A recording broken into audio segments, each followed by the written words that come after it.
Bonjour les lions et ascendants lions, on se retrouve pour votre guidance pour ce mois de juin 2024. Ici il y aura du prédictif, des conseils, des possibilités, des petites choses, voilà les petits messages que vous pouvez entendre.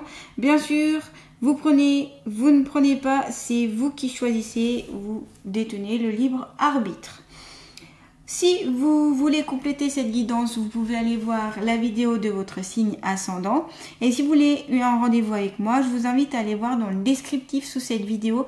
Vous y trouverez mon site internet, mon email et mon Facebook. Allez, c'est parti, on y va pour les lions et ascendants lions pour ce mois de juin 2024. Qu'ont-elles à savoir sur eux-mêmes pour ce mois de juin 2024. Allez, pour les lions et ascendants lions, s'il vous plaît. Alors là, j'ai pris l'oracle. Du voyage intérieur, pardon. Allez, s'il vous plaît, pour les lions et ascendants lions, qu'ont-elles à savoir sur eux-mêmes pour ce mois de juin 2024. Alors là, je sais pas, non, je crois que c'était plus ça. Hop. Attendez, je mets comme ça pour que vous voyez. Une petite carte de l'oracle d'Isa. Allez, pour les lions et ascendants lions, qu'ont-elles à savoir sur eux-mêmes pour ce mois de juin 2024. Ok, vous avez la boussole intérieure, la sagesse, l'enfant intérieur et je suis dans la souffrance. Ok, bon, ici, il y a peut-être des lions qui sont justement en souffrance, où il y a peut-être quelques difficultés, où vous allez être en difficulté un petit peu pour ce mois de juin. Ne paniquez pas, c'est pas parce que je vous dis ça que forcément le mois de juin sera forcément terrible ou difficile. C'est peut-être que à l'intérieur de vous, vous avez des souffrances. Pourquoi? Parce que vous avez la carte de l'enfant intérieur et la boussole intérieure. C'est-à-dire que ici, il est possible que vous n'écoutez pas beaucoup votre intuition. Vous en avez, voilà, pour ce mois de juin, vous n'allez peut-être pas beaucoup écouter votre intuition et surtout, vous n'allez peut-être pas, si vous n'écoutez pas votre, cet enfant intérieur, c'est-à-dire vos passions, vos désirs, ce qui vous fait plaisir, eh bien c'est là que vous risquez d'être en souffrance. Donc ici, c'est le conseil, c'est quoi? Les conseils, c'est quoi? C'est j'écoute mon intuition, ce que cette petite boussole en moi a à me dire. Qu'est-ce qui me ferait du bien? Qu'est-ce qui me mettrait en joie dans cette vie actuelle? Qu'est-ce que mon enfant intérieur a besoin? C'est-à-dire que soit vous pouvez revenir dans votre enfance, qu'est-ce qui vous faisait plaisir? Qu'est-ce qui vous faisait rire? Qu'est-ce qui vous fait procurer du plaisir, du bien-être? Pourquoi pas le réaliser maintenant, le mettre en place ou le faire rejaillir à nouveau? Pourquoi pas travailler aussi autour de l'enfant intérieur, notamment à l'aide d'une thérapie. Donc moi notamment au cabinet, je travaille sur l'enfant intérieur. Donc ça peut parler à certaines. C'est une ouverture. Après, vous faites comme vous le voulez. Vous pouvez aussi utiliser, vos ressentis et vraiment aller au fond de vous pour travailler sur l'enfant intérieur. Il y a aussi quelques livres qui parlent de l'enfant intérieur. Ça peut peut-être vous aiguiller, vous aider. Ici, pour vraiment... Alors, c'est ça. C'est quoi l'enfant intérieur? C'est ça. C'est vos rêves. C'est ce qui vous fait du bien. Et quand on écoute la voix, c'est-à-dire ce que son enfant intérieur dit, ce que votre enfant intérieur dit, eh bien on est dans le bien-être, on est dans le bonheur, on nage dans quelque chose de très positif. Et ici, j'ai l'impression que vous en avez.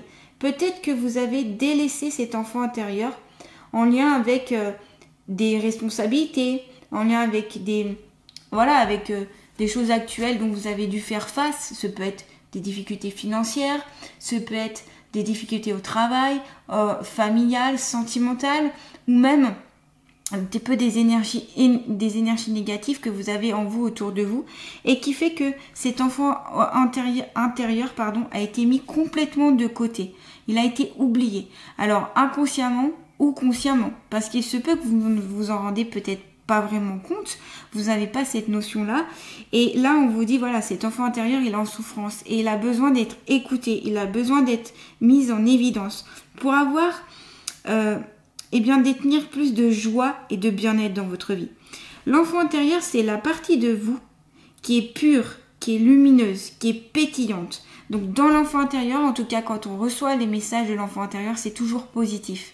Il n'y a jamais de négatif. Si vous recevez des messages négatifs, des messages, qui vous rabaisse ou qui vous qui vous met dans un état de mal-être, c'est pas des messages de l'enfant intérieur. Ce sont d'autres messages. Peut-être l'ego, peut-être l'inconscient, mais c'est pas l'enfant intérieur. L'enfant intérieur est toujours positif. Il a toujours ce côté joie, lumineux.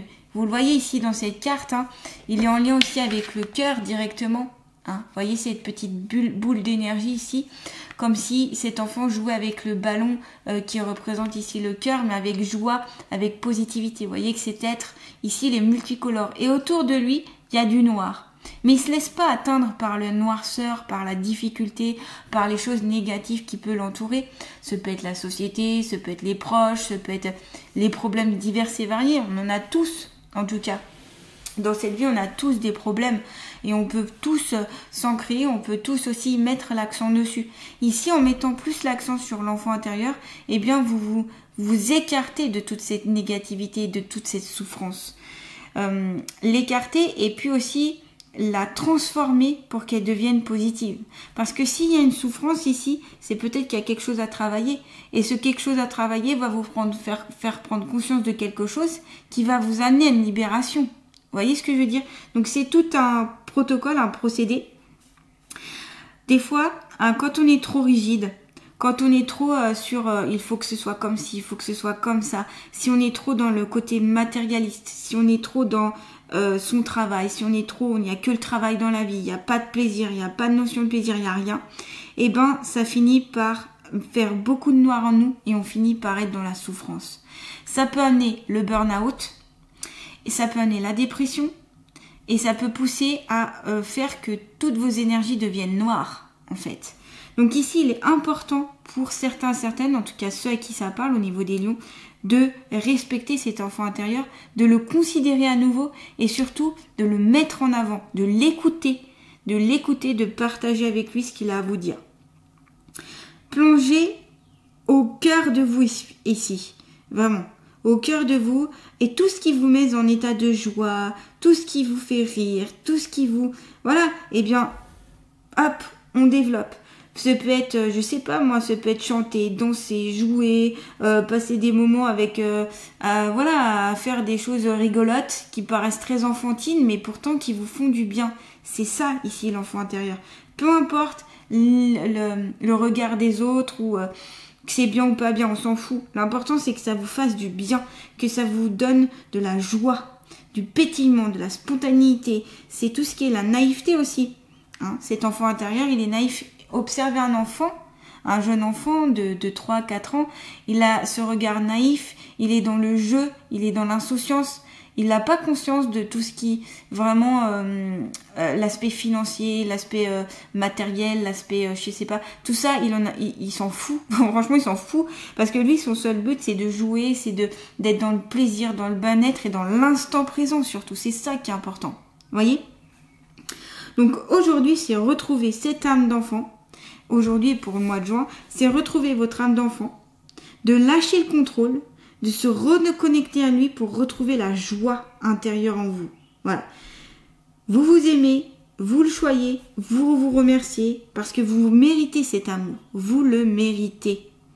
C'est aussi faire appel à cette boussole intérieure, cette intuition que vous avez peut-être laissée de côté, que vous avez délaissée, encore une fois, par rapport à la vie, par rapport à plein de choses qui ont pu se passer. Mais là, il est temps de la retrouver, cette petite boussole. Pardon, cette boussole, pardon, je vais y arriver. On peut croire aussi que cette boussole vient de l'intellect, de la logique, de la stratégie mentale, mais pas du tout. Elle vient de l'écoute de soi, du côté émotionnel, et rien à voir avec le côté mental. Bien au contraire, c'est l'opposé du mental ici. Ça, c'est la guidance du cœur. Ça représente la guidance du cœur. C'est ce qui vous guide notamment sur votre chemin de vie.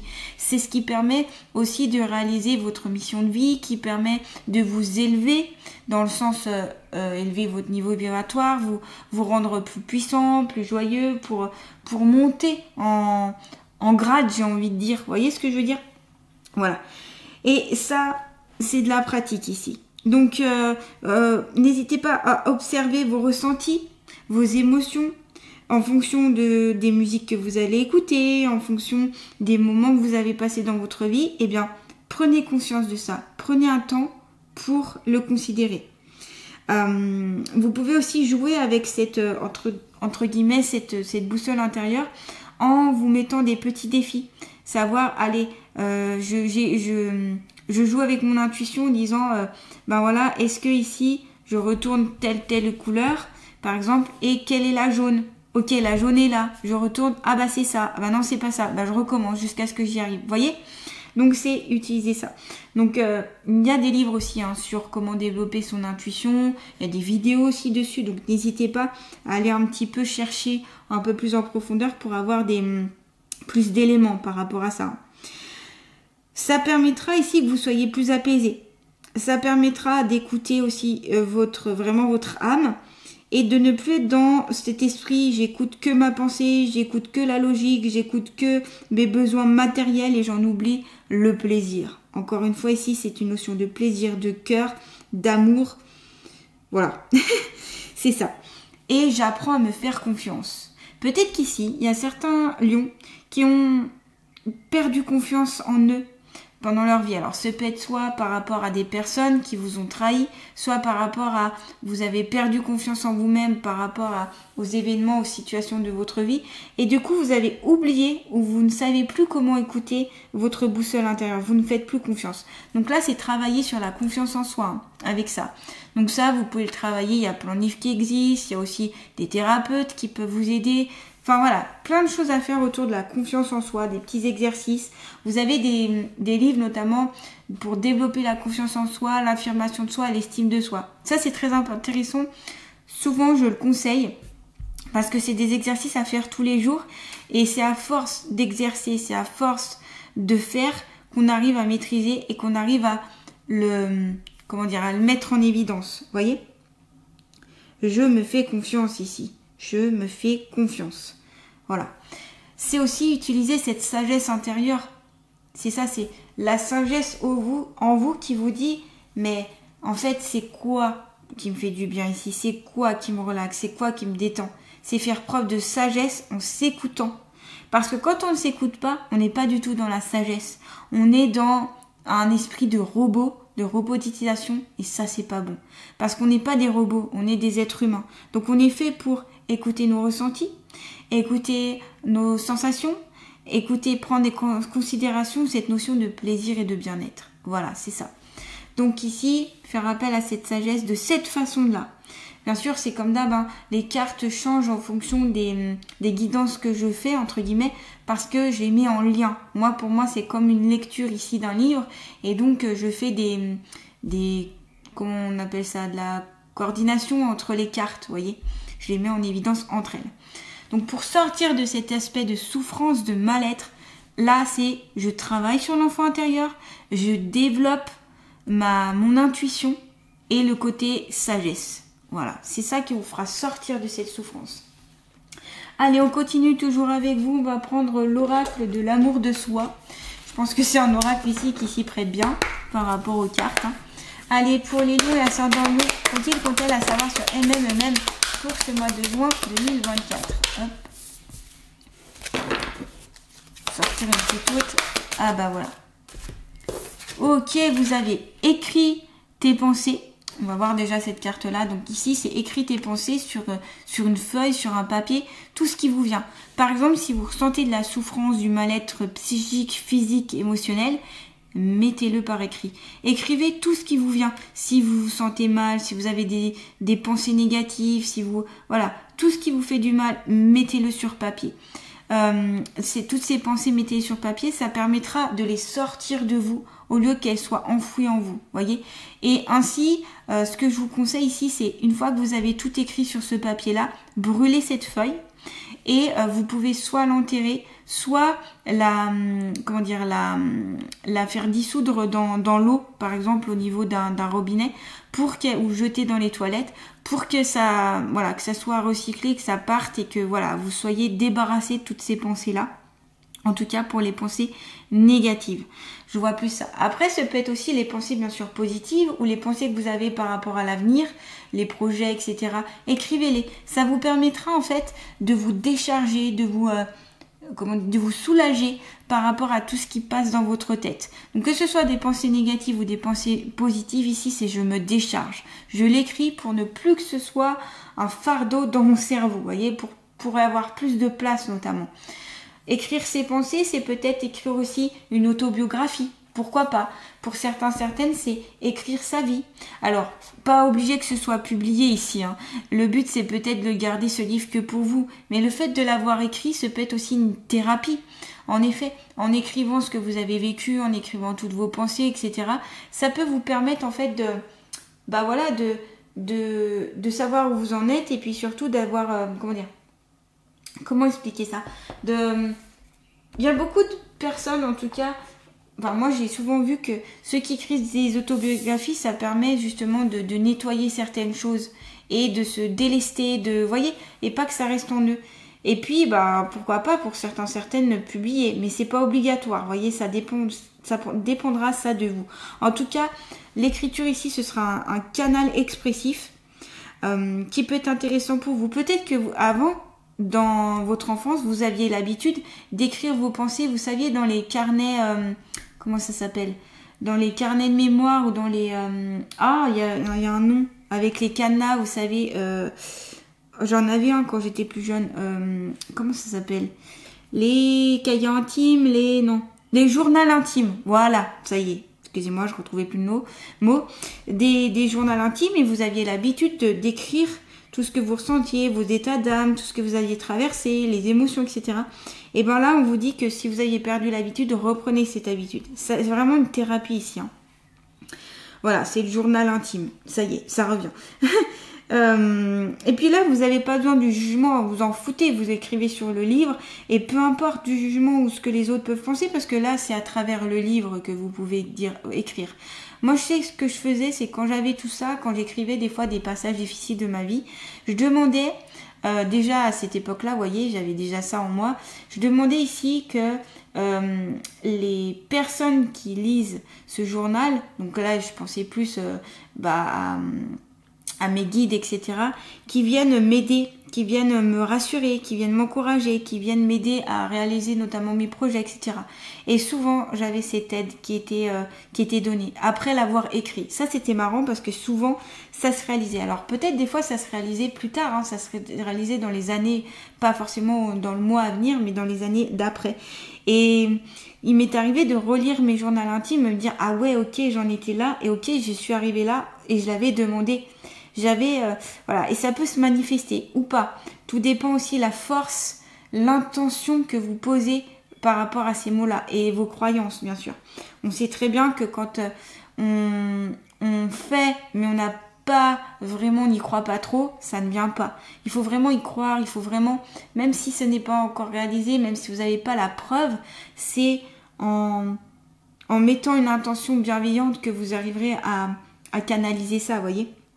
Voilà. Donc ce peut être des informations précieuses aussi que vous voulez mettre pour ne pas oublier, pour plus tard peut-être. Aussi cet esprit de transmission à vos enfants, à vos petits-enfants, ça peut être ça, hein. Des histoires aussi à raconter, ça peut être des poésies. Moi j'adorais la poésie, j'adore toujours la poésie de toute façon. Et j'écrivais pas mal de poèmes.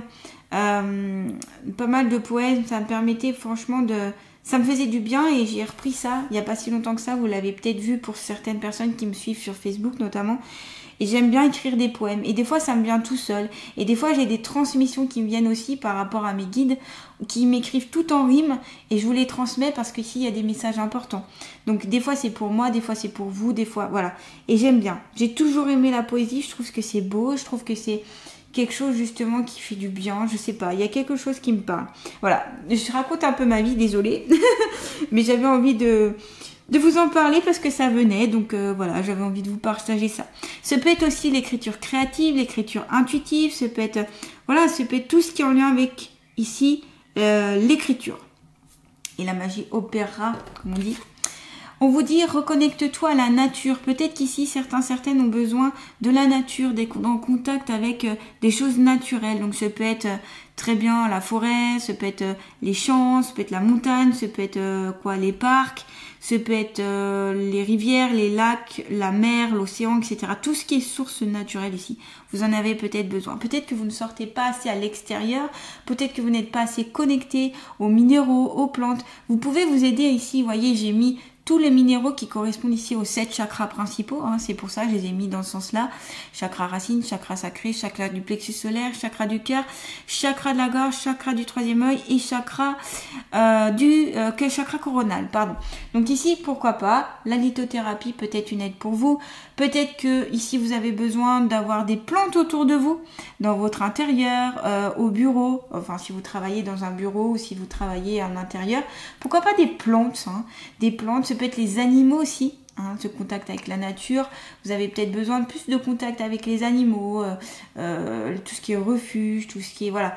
Et ça peut être intéressant ici pour vous reconnecter, pour vous recentrer notamment. Et puis ça peut faire en sorte de pallier toutes ces souffrances que vous avez en vous. Ça peut être intéressant ici d'avoir un contact plus intense avec tout l'aspect de la nature et les éléments de la nature, que ce soit la terre, l'eau, le feu, etc. C'est assez important ici. Hein. On est des êtres humains et on est fait pour être sur cette terre, on est fait pour être connecté aux minéraux, enfin c'est ma façon de voir les choses, aux minéraux, aux végétaux, aux humains, voilà, tout ce qu'il y a sur cette terre. Pour moi, c'est vital. Après, chacun pense ce qu'il veut. Et vous avez la carte Lance-toi un défi. En effet, pour sortir de ces souffrances, pour sortir de ce mal-être, vous lancez un défi, ça vous donnera un cap, ça vous donnera une idée, ça vous donnera une nouvelle vision, ça vous donnera une envie, un projet. Et du coup, ça vous sortira de cet état de mal-être et ça vous permettra ici d'accéder à autre chose. Se lancer ce défi, ça peut être en lien avec l'enfant intérieur, peut-être un rêve que vous avez laissé de côté. Donc ici, on voit une montagne, peut-être que vous aviez rêvé dans votre jeunesse de gravir une montagne ou de, je sais pas moi, de chanter ou de danser ou de je ne sais pas quoi. Et du coup, ici, on vous dit, mais pourquoi pas se lancer ce défi-là, renouer avec cet enfant intérieur, donc avec les rêves d'enfance que vous aviez. Et si vous ne l'avez pas réussi, pourquoi pas se lancer ce défi-là. Ou ce peut être un autre défi que vous avez envie de vous lancer. Vous hésitez, là on vous dit, allez-y, ça vous fera du bien. Vous serez heureuse comme cette personne. Vous voyez comme elle saute de joie ici, parce qu'elle est arrivée au sommet de cette montagne. Elle est arrivée jusqu'au bout de son objectif, de son défi. Et donc, ça lui met de la joie, ça lui met du bonheur. Parce que elle est contente, elle est fière d'elle. Ça lui redonne de l'estime, de la confiance. Ça redonne une nouvelle vision, une image de soi-même. Donc ici, n'hésitez pas. Lancez-vous ce défi ici, les lions. N'hésitez pas. Quelques défis qu'ils soient, pas besoin de faire un grand défi. Hein. Ça peut être des petits défis que vous lancez. Par contre, ce que je vous conseille, c'est de faire des défis qui sont réalisables. Ne vous lancez pas dans quelque chose que vous ne savez que vous ne pouvez pas faire ou que vous êtes trop apeuré ou quoi que ce soit et qui vous mettrait dans un état d'échec.